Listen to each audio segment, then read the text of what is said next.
নমস্কার বন্ধুরা, আমি মধুমিতা। আজকে তোমাদের একটা ফল দিয়ে চাটনি করে দেখাচ্ছি, ফ্রুট চাটনি। নিয়েছি দেখো, লেবু নিয়েছি, কমলা লেবু, কিছুটা আঙুর কুচিয়ে নিয়েছি আর কিছুটা আঙুর গোটা নিয়েছি। এই দুটো ফল দিয়ে বানাবো। এখানে অন্য ফলও দেওয়া যায়, কিন্তু আমি দুটো ফল দিয়ে বানাবো, সেইটা তোমাদের দেখাবো যে দুটো ফল দিয়েও ফ্রুট চাটনি করা যায়। সেই জন্যে আমি ফ্রাই প্যানে কিছুটা জল নিয়েছি। জলের মধ্যে এই যে লেবু, একটু জলটা ফুটবে যখন, তখন এই যে লেবুটা নিয়েছি এই লেবুটার হাফটা দিয়ে দেবো, আর গোটা আঙুরগুলো দেবো। এই কাটা আঙুরগুলো কিন্তু আমি দেবো না, কাটা আঙুরগুলো আমার পরে কাজে লাগবে। জলটা একটু ফুটুক, তারপরে আমি ফলগুলো দেব। বন্ধুরা, জলটা ফুটতে আরম্ভ করেছে। এবারে আমি কিছুটা লেবু, কমলা লেবু এর মধ্যে দিয়ে দিলাম, আর যে গোটা আঙুরগুলো আছে সেই আঙুরগুলোও দিয়ে দিলাম। এটা কিছুটা ফুটবে, একটু একটু নরম হয়ে যাবে, একটু নরম হবে। আমি এর মধ্যে সামান্য নুন দিলাম, পরে আবার দেব, কিন্তু এখন একটু নুন দিলাম আর সামান্য একটু হলুদ গুঁড়ো দিলাম। সুন্দর একটা কালার হবে, ওই জন্যে আমি হলুদ গুঁড়োটা এর মধ্যে দিয়ে দিলাম। এবার একটু ফুটুক, ফুটলে এটা সেদ্ধ হলে তারপর তোমাদের দেখাবো আমি কি করছি। ফুটে গেছে এবং আঙুর আর লেবু দুটোই সেদ্ধ হয়ে গেছে। এবার এটাকে আমি নামিয়ে ফেলছি। নামিয়ে ঠান্ডা করে এটাকে মিক্সিতে পেস্ট করে নেব।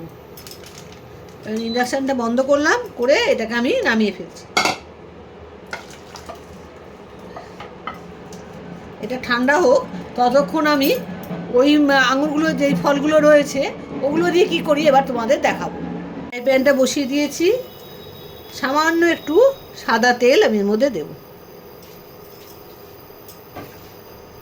আর দেব সামান্য একটু পাঁচফোড়ন।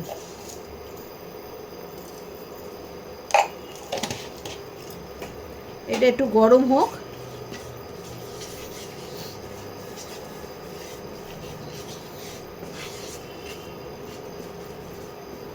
একটু সুন্দর গন্ধ বেরোলেই এই ফলগুলো আস্তে আস্তে আমি দিয়ে দেবো।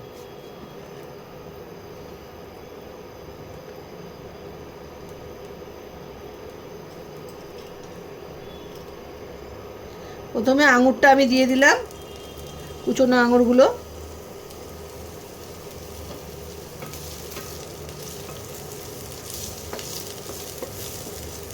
এবারে লেবু কুচনোগুলোও দিয়ে দিলাম।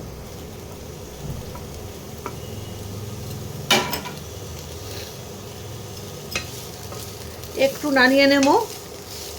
এটা কিন্তু ভাজাভুজি হবে না, ভাজা টাজা হবে না, একটু সামান্য কাঁচার জন্যে একটুখানি ফ্রাই প্যানে নাড়িয়ে নিলাম। আর যে পেস্টটা আমি করে রেখেছি, যেগুলো আমি ফোটালাম লেবু আর ওই পেস্টটা এবারে আমি আস্তে আস্তে দিয়ে দেবো।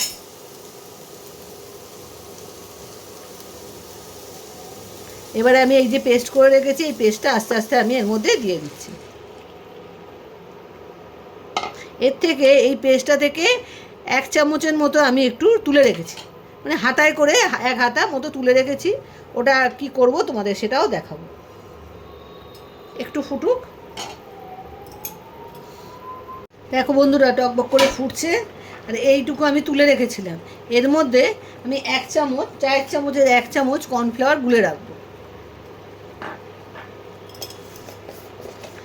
চাটনির আন্দাজ বুঝে তোমরা কর্নফ্লাওয়ারটা দেবে। চাটনি যদি বেশি হয় কর্নফ্লাওয়ারের পরিমাণটা একটু বেশি দেবে। আমার তো সেরকম বেশি নয়, সেই জন্য আমি 1 চামচ দিলাম। 1 চামচ দিয়ে ভালো করে এটা গুলে নিতে হবে, কোনো ডেলা ভাব না থাকে সেই মতো গুলতে হবে। কিন্তু এক্ষুনি দেওয়া যাবে না, এটা পরে দেব, একটু বাদে দেব। এখন আমি এর মধ্যে, আগে একটু নুন দিয়েছিলাম, এখন আবার সামান্য একটু নুন দিয়ে দেবো স্বাদ মতো। আর দেব মিষ্টি, মিষ্টি মানে চিনি। এবার চিনিটা তোমরা যেরকম খাবে সেই মতো দেবে। আমি কিন্তু 3 চামচ চিনি দিলাম,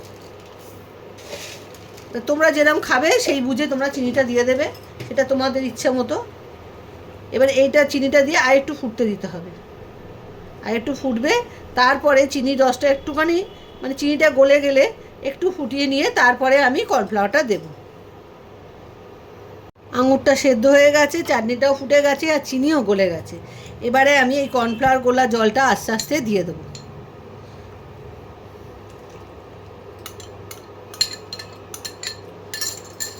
এবারে আস্তে আস্তে নাড়াতে হবে, নাড়ালে কিন্তু জমে যাবে। আস্তে আস্তে নাড়ালে এটা ভালো করে চাটনিটার মধ্যে মিশে যাবে, আর চাটনিটাও ঘন হয়ে যাবে।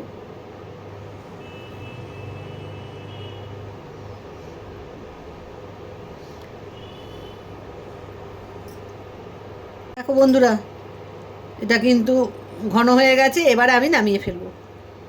নামানোর আগে একটা জিনিস করতে হবে, ইন্ডাকশানটা আমি বন্ধ করে দিলাম, আর 1 চামচ লেবুর রস ওর মধ্যে দিতে হবে, তাহলে খেতে আরও সুন্দর হবে। পুরো অমৃত চাটনি তৈরি হয়ে গেল।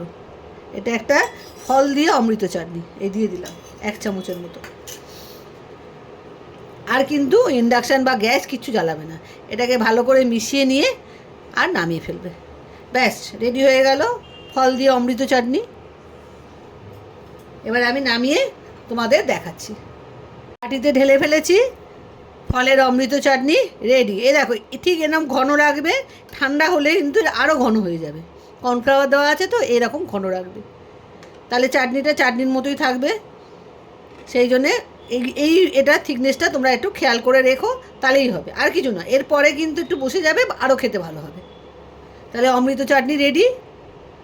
পুরো ভিডিওটা তোমরা দেখো, দেখে এই অমৃত চাটনিটা কিন্তু অতি অবশ্যই করে খেও, কমলা লেবু কিন্তু চলে যাচ্ছে।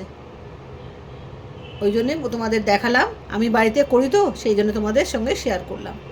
তোমরাও বন্ধুদের সঙ্গে শেয়ার করো। আজ তাহলে আসি, আবার একটা রান্না নিয়ে তোমাদের সামনে আসবো। Bye bye.